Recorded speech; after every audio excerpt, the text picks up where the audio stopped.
All right, good morning. Today we're going to be looking at the CardGame project again. So we're going to take a look at how our design is set up first here in our umlaut tool, and then we're going to go over and look at the code, how we put this together, and go ahead and go from there. And over here on the right-hand side of our UML diagram, you can see that we've got our card and playing card subclass. And if we take a look at the card, we're going to see that we have two data members that belong to every card or instance of the card class itself or subclass.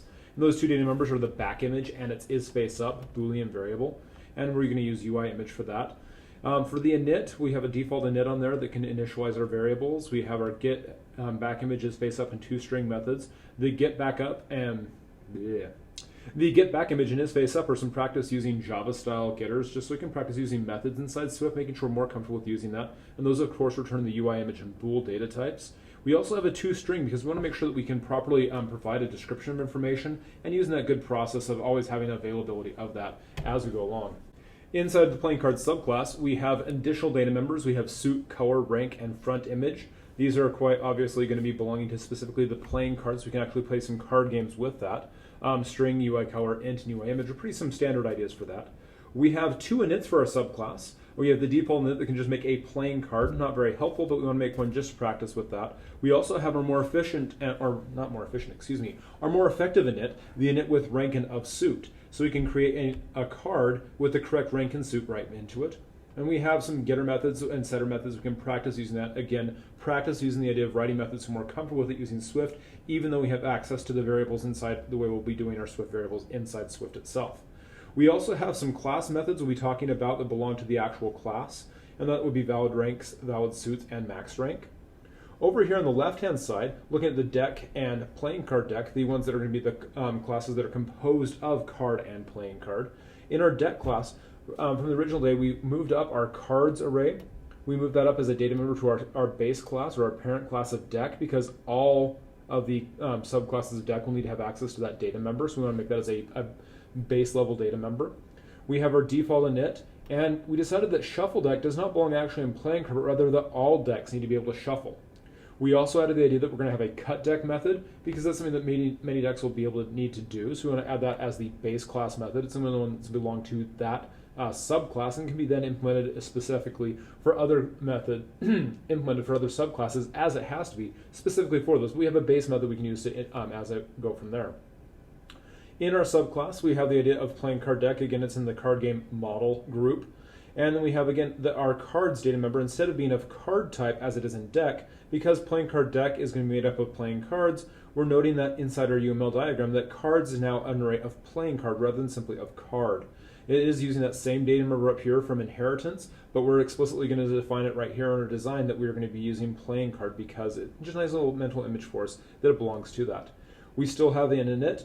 And because playing cards, we want to sometimes order our deck, put some information on making sure it's all in order. You know, check the cards, print something out, do something silly with that. And so order deck would belong to PlayingCardDeck because not all cards have order, and so it can't belong to deck itself. But all playing cards, we can put them in order on that. So we're going to use that. And because that is a state-based method, just like these two up here, it's going to be a void type because it just changes the internal state of that PlayingCardDeck object's cards data member. So we've got that right there. So these are going to be affecting that, so they don't have to return anything. It simply affects the deck itself. So here we have our design. Again, we have the idea that the deck itself is going to be, each deck will have anywhere from 0 to n cards, whereas a playing card deck, each playing card deck will have 52 playing cards by default. We're not worrying about jokers at this point. We can always add those in, but for today, we have 52. So we've taken a look at that. Let's go ahead and start looking at the actual code for our project over in Xcode. Here we have our card class. As you can see inside our card class of our CardGame project, we have our import UI kit. We're using the import UI kit at default on this, even though it's inside our model package, because our card class has as one of its data members a UI image. Information needs to keep track of that. So we're going to use that as the import to start that class off. Again, it's a class card. We are going to be explicitly using the internal keyword inside this project rather than private because this is a base class and we need to have access to it in our subclasses as we go throughout our inheritance structure. Because it is a changeable variable, we're going to use the var keyword and not let. And then using standard camel case notation attached to back image and isFaceUp. We use the colon to separate the variable from its data type using a Boolean UI image for the two data members that belong to the card class.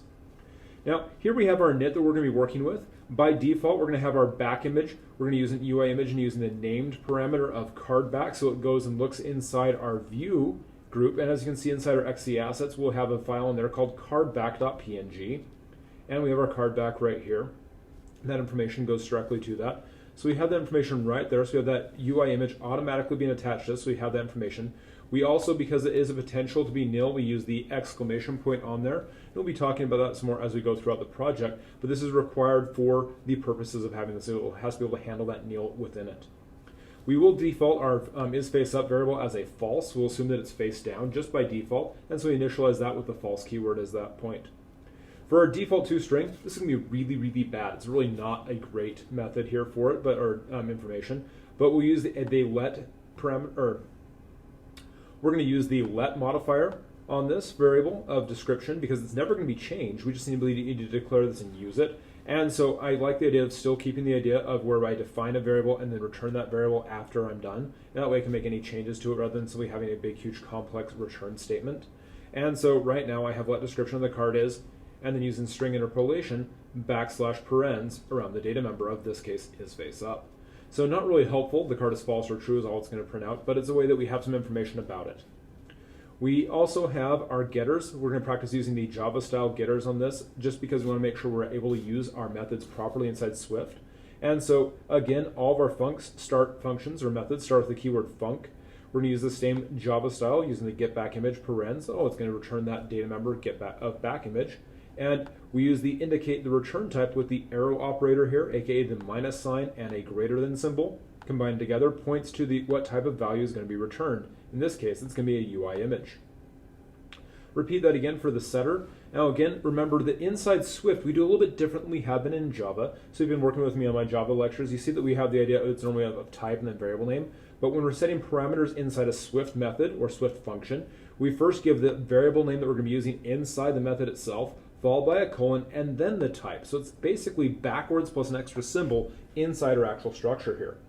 And just like we're using right here on this, I'm using new image is of type UI image, and I have the idea right here as where back image equals new image. I can also use the more traditional Java style where I can have this set with the idea of back image as well.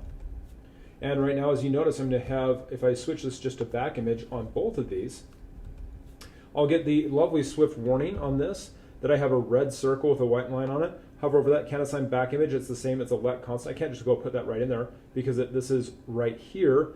There's an implicit use of let that's not seen. And what I have to do to make that happen is I have to go over here inside this and I have to make sure I precede it with a self dot, talking about the current object. Just like we'd use this dot in Java, we have the self dot for back image if we're going to do that with our using the same variable name of this. You can also, of course, click on it to highlight it, and you'll see that that variable belongs to this, versus when I click on this, it matches up with the back image and the actual internal var that we define up here. So we can do that in either way. I myself prefer using this, but I wanted to make sure we see that both versions will work. We have our isUp method, is of type bool, and returns the isFaceUp, and really easy for that. And again, a setter for that, same basic approach. It's going to be a void image because all setters are void. We have the isFaceUp is of type bool, and as you can see right here, we have the self.isFaceUp is assigned the isFaceUp from this parameter. So our base class right here is ready to go. We have our base class that we're going to use for card. I'm going to hit save, just made a couple tiny changes to that, making sure it's reflected. Again, as you can see, the change is reflected also over here with that m to the right of my with that m to the right of the actual class that indicates it's been modified for a GitHub. Again, making sure we always commit every regular save that we need to do. Let's take a look at our subclass in PlayingCard. Again, let's look at that right-hand side of that design. Now, inside our subclass right here, we're also going to be importing UIKit because that PlayingCard class has two UI members of color and image that we're going to be using for its, the color of the card, red or black by default, but again, any color card would work. We also have our rank and our suit for the data members that belong to this. Again, we're using that explicit use of the internal keyword to identify this as a framework level variable, one they're going to be able to use because we're going to have the idea of PlayingCard. We're going to show that framework of classes and subclasses. And we could have a special subclass of PlayingCard as well. And that way, by having the internal and not private, we can use and extend that in our subclasses. Let's go ahead and take a look at our overridden init. So it's going to be more than just what we have.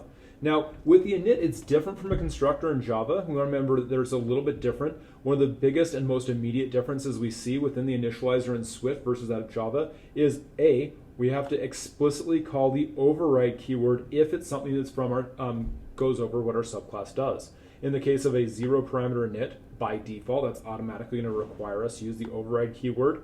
And so I have that override keyword explicitly called right here. The second major difference inside inits versus Java constructors is the placement of the supercall. In Swift, the supercall is at the bottom of all the data member initializations of the subclass. So in this case, I have all my data members of rank, suit, color, front image that I must initialize first before I go down and call the base class's initializer.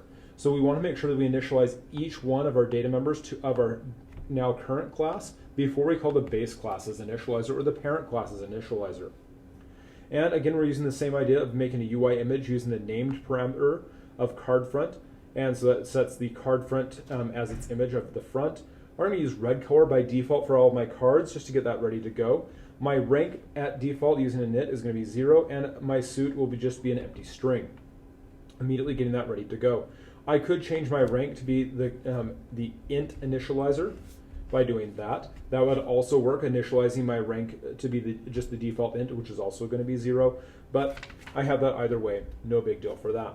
So our overridden initializer right here gives us a little bit more information. Still, that overridden init, that base level init, is not going to be the best way to actually create a playing card object. In that case, though, we have the idea of init with rank and of suit. So let's take a look at that initializer right here.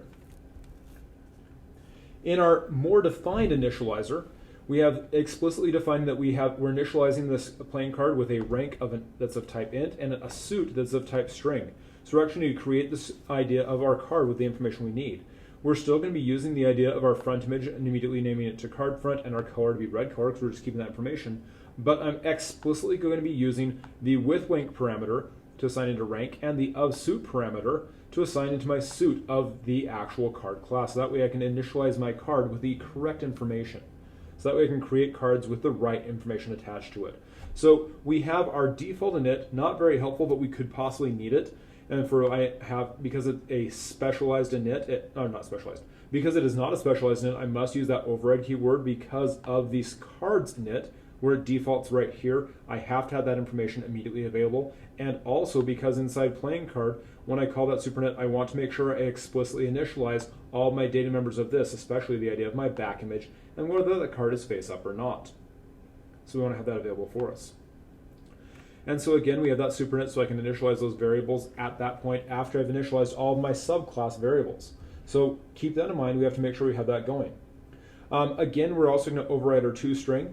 Override also works in that same thing. So unlike Java, where methods are overridden by default with simply having the same variable or method name, as well as a parameter list, we have that same explicit call to override inside that. Again, it's still going to return a type string. We go take a look at this, and the overridden version of this is actually a bit more helpful. So we're going to use the let facing be of type string. And so if self.isFaceUp, so we're using that inherited data member of isFaceUp from the self or the current card that we're looking at right here, I'll set facing to be space isFaceUp. Otherwise, facing is set to isFaceDown. And now I can build that more complex toString like we talked about, a better toString. And so let description, and this is again one of the reasons why I like to have the idea of not simply having a quick return statement. I can actually build something and see how it works. And so let description equal, and this playing card has a face value of rank. And again, using the string interpolation with the backslash followed by parens and the data member that is attached to it. And then a color of color. Not really the best information to actually display, but it's a great way to practice using it. The back image is the back image name, and then is of the blank suit. And I'm going to add and in there. Either is face up or is face down based on what is inside that is face up variable that we've assigned as a constant with the let facing. And even though facing is a string, we have that placed right inside there using the string interpolation and putting that together. We then return that description, so whenever I call the toString method attached to this, I can print that out and have that information available for me. So we've got that ready to go. So we have that. We also have our getters and setters. Now these work just the same as getters and setters do as we did earlier. And so just take a quick look at them.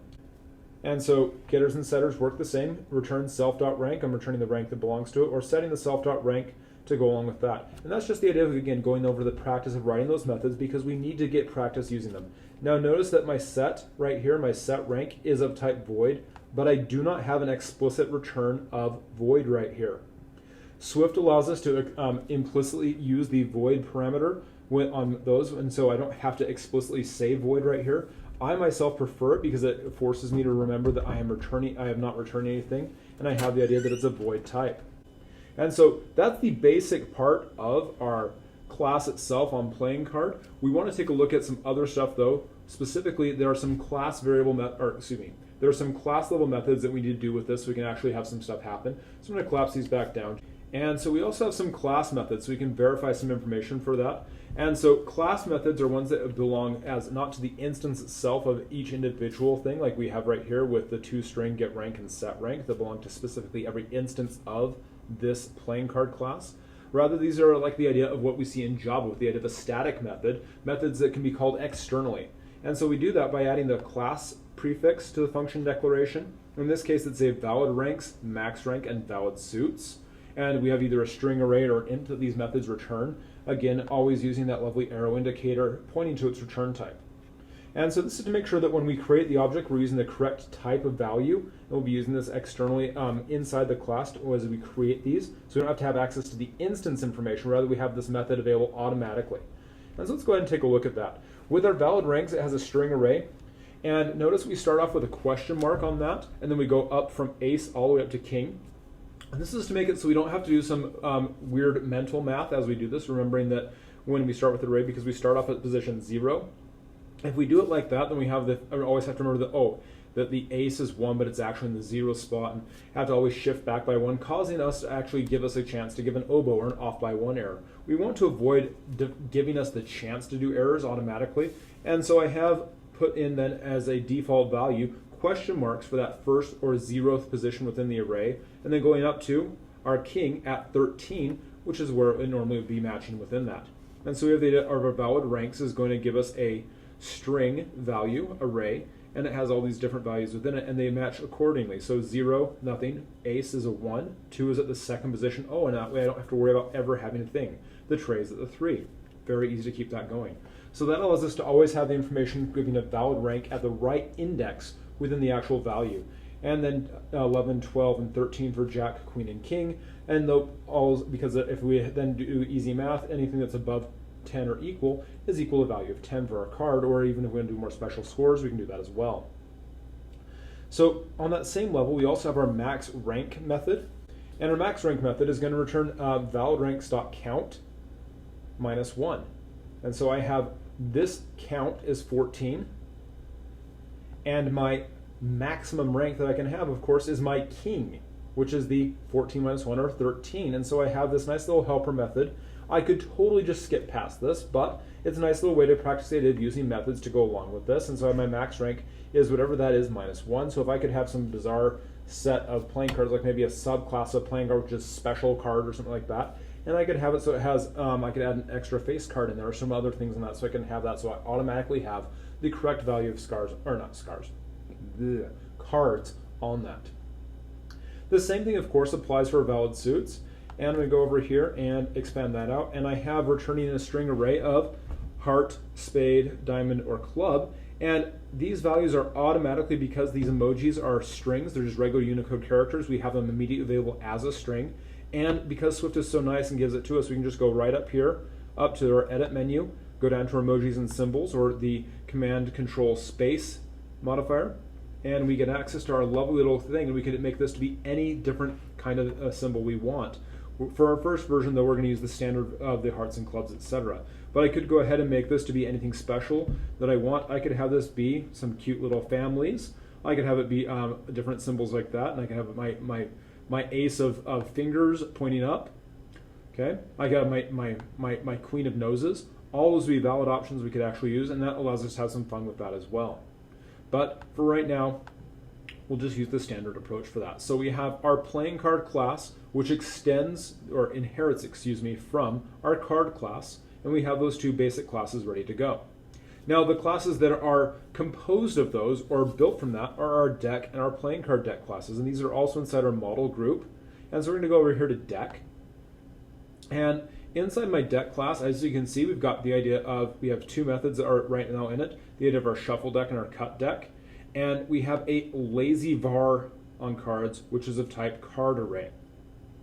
And so with the lazy modifier on a variable allows a data member to not have to be initialized inside an init, especially with right here where the deck, where I'm not going to be initializing it by default, but I need that data member available. And since Swift protects against having nil data members, we want to have this right here, so that means that whenever it's needed, it will be created at that point.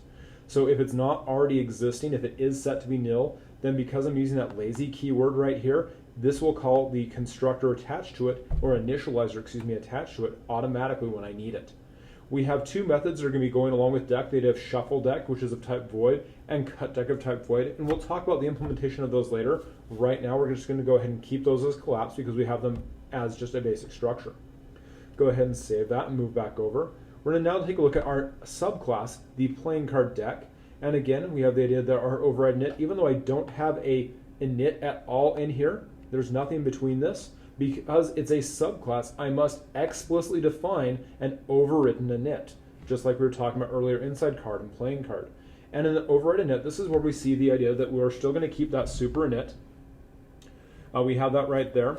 In this case, because there is no initialization that has to happen, it can happen before or after. The data member is taken care of automatically because cards is a lazy, so we don't have to worry about that. And then specifically what we're going to do is we're going to use the idea of those static methods, or not static methods, those class methods that are inside playing card. And this is how we're doing it. Now, first we want to make sure we notice that on the idea of our for loop inside Swift, a Swift for loop looks a little bit different than a Java one. Notice that there is a lack of parens around this. I simply have to use a for each on a Java or C# as it's called. It's the for in method or loop inside Swift. And notice that in Swift, it's an implicit type. I don't have to say that suit is a string. Rather, it's implicitly attached to whatever's inside the method or object that is listed as the second parameter of the for in loop.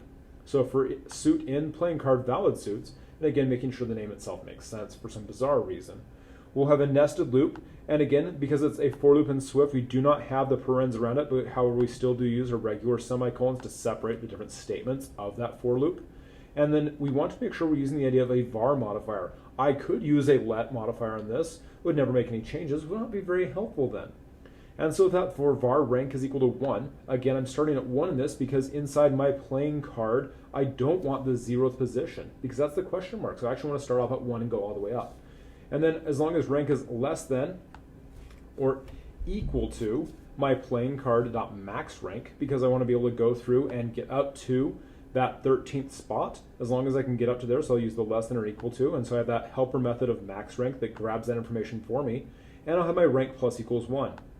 Now I'm explicitly using the idea of rank plus equals 1 because even though I'm using Swift 2, because we haven't updated right here, even though I'm using Swift 2 and that does support the plus plus, Swift 3 does not have the plus plus modifier attached to this, so we're using just the standard shorthand of rank plus equals. That way I add 1 to the variable automatically each time. Again, so just as a reminder, Swift 3, no plus plus, so instead we use the plus equals and the automatic of 1 for that. And then because I'm going to create this card right here at this point, I have let current card equals and I'm playing card, and I use my specific initializer of with rank rank and of suit suit, and that's the more appropriate way to do it. I could, however, also go through and instead of doing it this way, I could go up here and I could say I could create a card.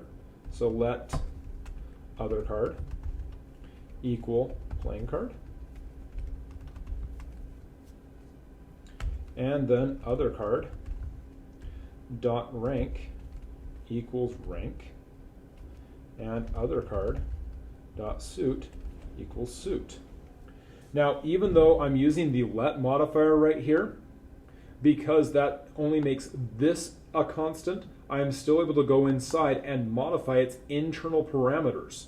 So the internal data members, even though other card is a constant, I can modify its internal data by this format. I, however, prefer to use the idea of using a single constructor call on this because it's more effective for me, where I can specify this playing card has which rank, which suit, this suit, right there in the constructor call. I could, however, do it like this and have that ready to go. We're not going to do that though. We just want to make sure we show that so we see that as an option.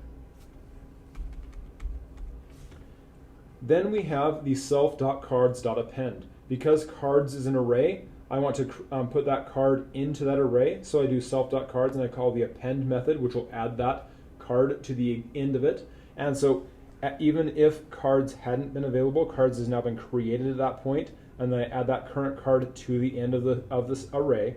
And arrays in Swift are dynamic. They resize at pleasure or at will, and so we don't have to worry about having a specific assignment of a number of type. And so as I go through this, I can just simply call it and put it inside each time.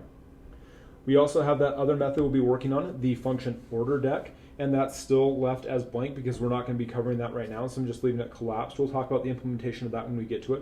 We're going to use a couple new features with that when we go over the idea of how to deal with deck information in our next lecture. Go ahead and hit save again so we have that ready. And so we've talked about the idea of our card and playing card, our deck and our playing card deck, and seeing how those classes relate. Let's go ahead and let's do one more thing with this.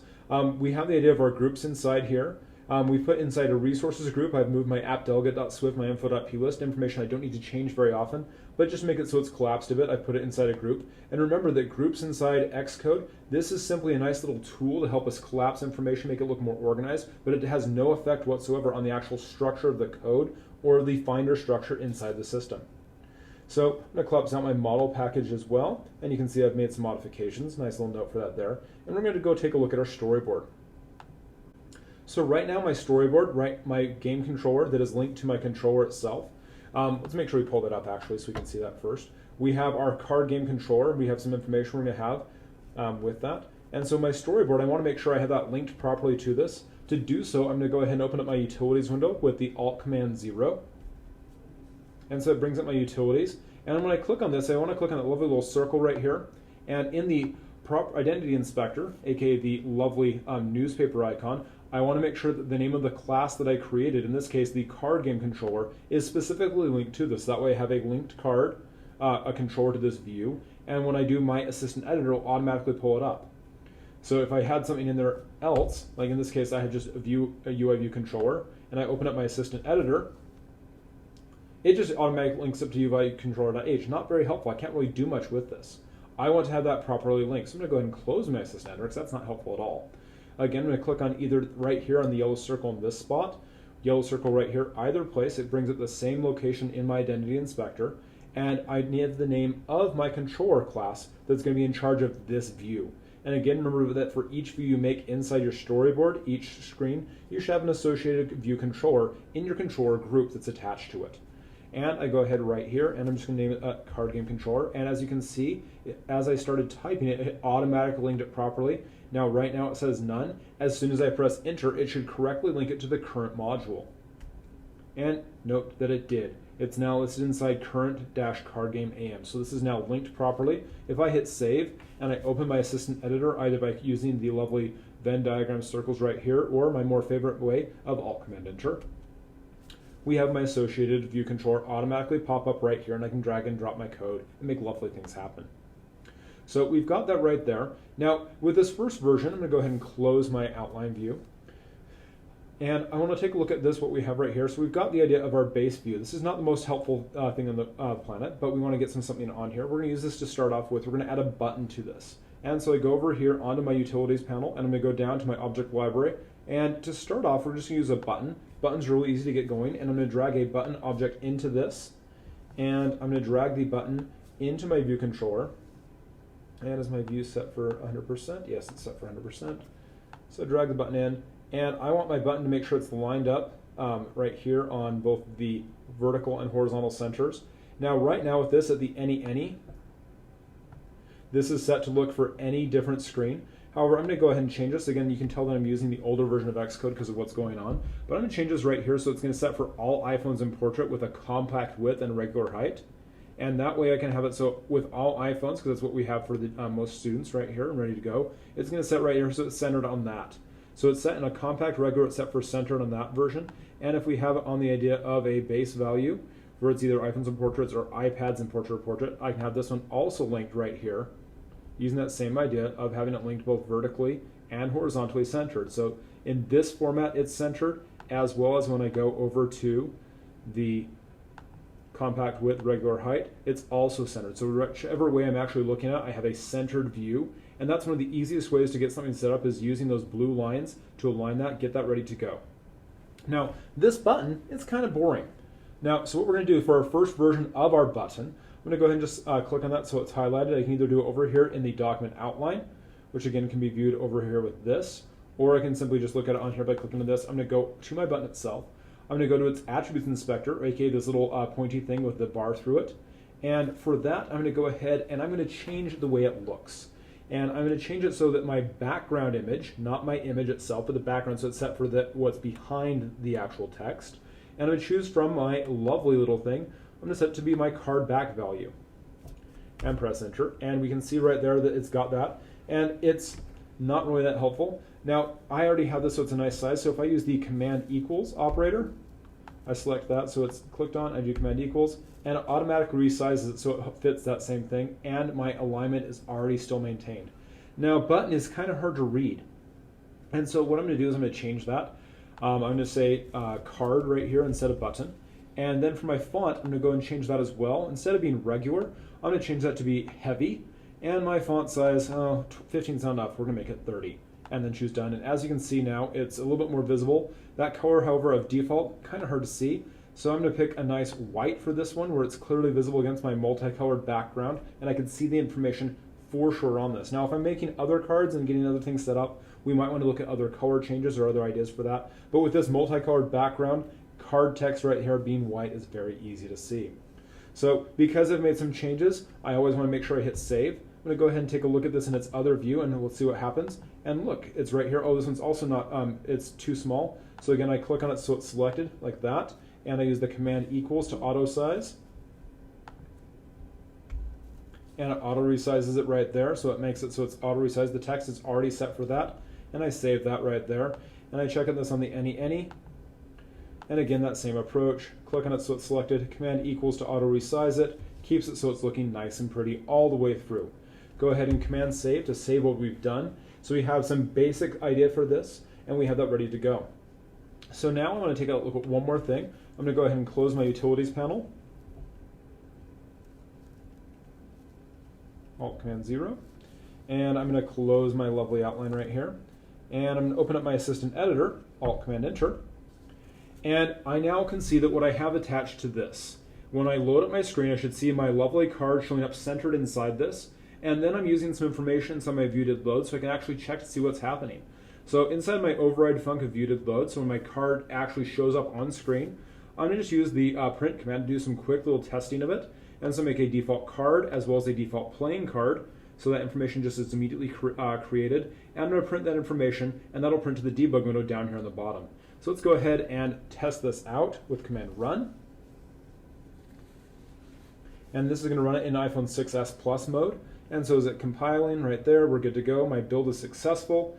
And when my iPhone 6 Plus finishes loading right here, we'll see this app information right here. We'll see the card on screen. And then inside my debug window, we'll see the actual load.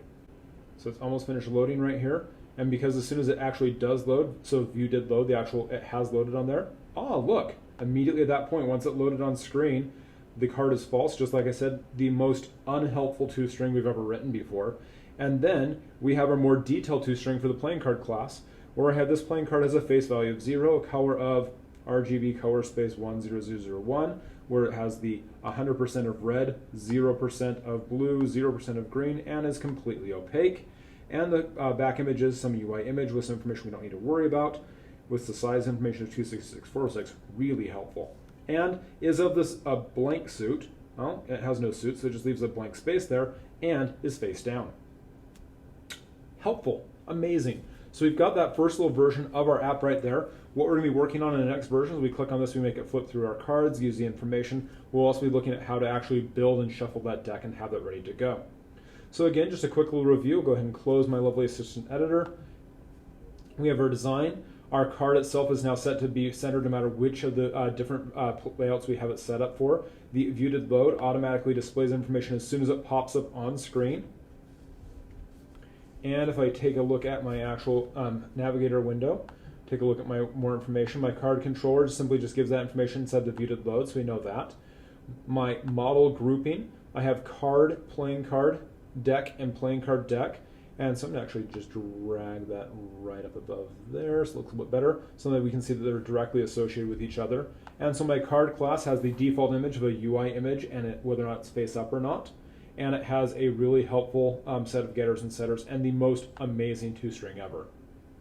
My playing card subclass gives a overridden init, which gives a little bit of information, but we really want to be using most often the init with rank and of suit, where we have the idea that we specify within this.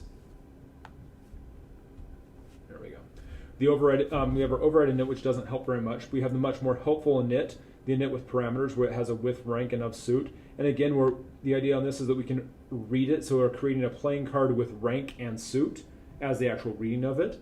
We initialize all of our data members first of the subclass before we call our base class's initializer, and that's the very helpful one. We have a toString method where we see the idea that we have access to our subclass information, in this case where if self.isFaceUp, because I'm explicitly defining isFaceUp as an internal variable, I have access to it through my subclass relationship right here, where PlayingCard is a subclass of card.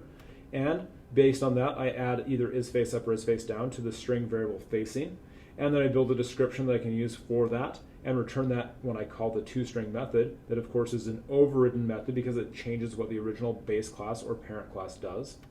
We have our get and set rank just to practice with using methods, and then much more helpful and more important, we have our class methods, the ones that are acting like Java static methods, where I can have access to the information without the instance of it, making sure I have a valid rank, a max rank that I can use appropriately, and valid suits where I can specify what the image is for the card, whether it's a heart, club, etc.